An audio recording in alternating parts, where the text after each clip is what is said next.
Train से उतरकर taxi की और घर पहुंच गया।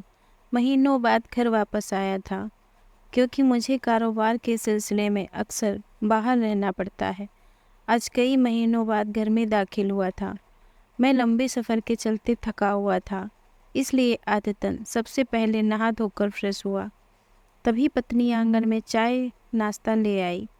चाय पीते हुए मैं माँ से बातें कर रहा था।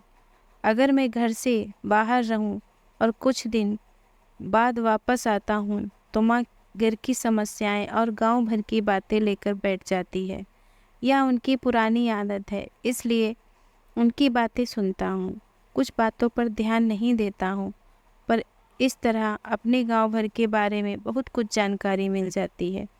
माँ ने बातों में बताया, उसने डंडे से पीट पीट कर अपने विशेषर चाचा की हत्या कर दी। उसे जेल हो गई है। कौन माँ? तुम किसके बारे में कह रही हो? मैंने हत्या और जेल के बारे में सुनकर चौकन्ना होते हुए पूछा। घाना घाना के बारे में बता रही हूँ, माँ जोर देते हुए बोली। घाना ने किसकी हत्या कर दी माँ? मैंने जरा हैरानी से पूछा। अरे अपने विशेषर चाचा की, माँ मजबूती से बोली थी। यह सुनकर मुझे यकीन ही नहीं हुआ। एक पल को लगा शायद यह झूठ है, पर सच तो सच है ना। इसलिए कई दिनों तक घाना के बारे में मेरे मन में विचार उमड़ते घुमड़ते रहे। मुझे आज भी याद है, हम दोनों एक साथ बचपन में खेलते थे, साथ साथ बगीचे से आम चुराते थे, खेतों में मटर की फलियां तोड़ना, एक साथ पगडंडियों पर दौड़ना, दोनों साथ साथ खेलते हुए बड़े हुए थे।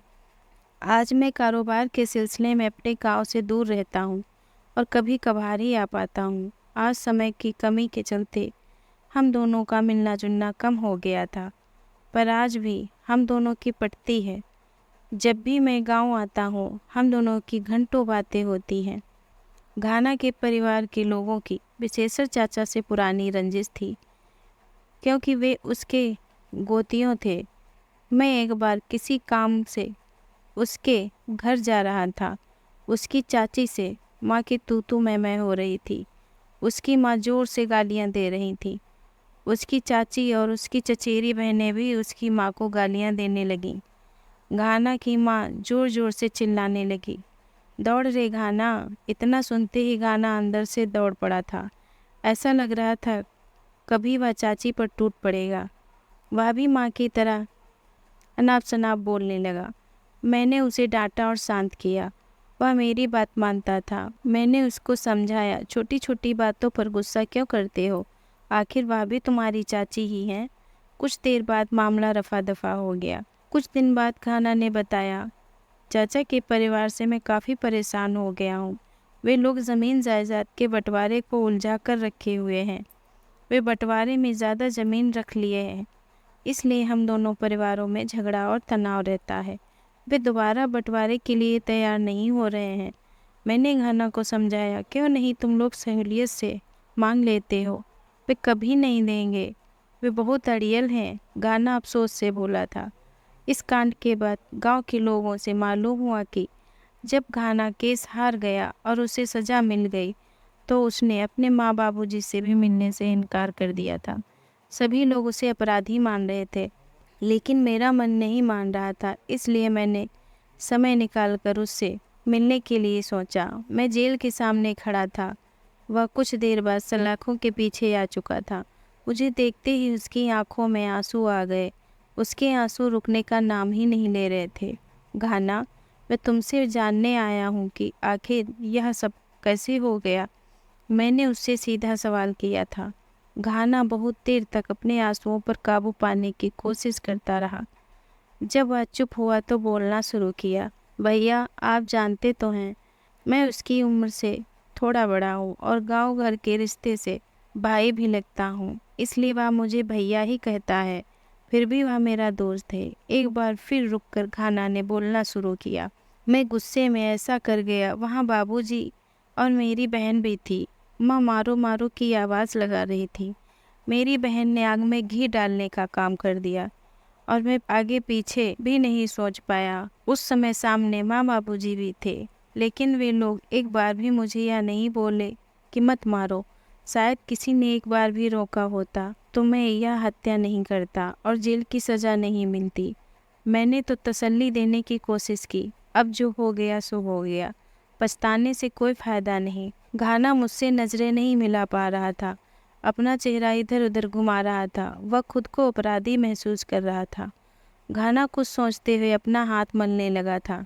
वह बार बार अपनी उन हथेलियों को देख रहा था जिनसे उसने हत्या की थी। भले ही वह हत्या के लिए पछता रहा था, पर यह बात तो साफ थी कि वह गुनहगार और अपराधी तो बन ही गया था। मैंने कुछ देर तक गांव घर के बारे में इधर उधर की बात की और उसका मन बहलाता रहा। मैंने तो सुना है कि तुम अपने माँ बाबूजी से अब नहीं मिलते हो, शायद तुमने उनको मिलने से मना कर दिया है। लेकिन क्यों? मैंने तो सवाल किया।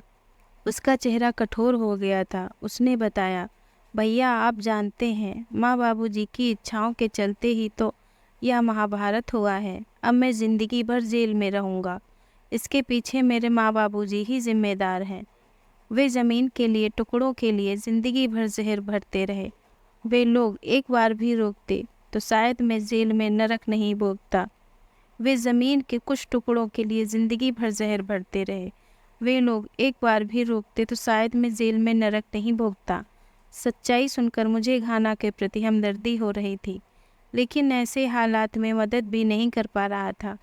मैंने महसूस किया कि इस हमदर्दी का भी कोई फ़ायदा नहीं है। मैं भारी मन से फिर मिलने का वादा करके वहाँ से निकल गया। घाना ने कहा, आते रहिएगा भैया, आपके सिवा अब मेरा कोई अपना नहीं है। अब मेरे माँ बाबूजी भी अपने नहीं रहे, जिन्होंने मुझे गुनाह के रास्ते पर धकेल दिया है। ऐसा नहीं कहते मेरे भाई, वे तुम्हारे ही माँ बाबूजी हैं, वे तुम्हारे ही रहेंगे।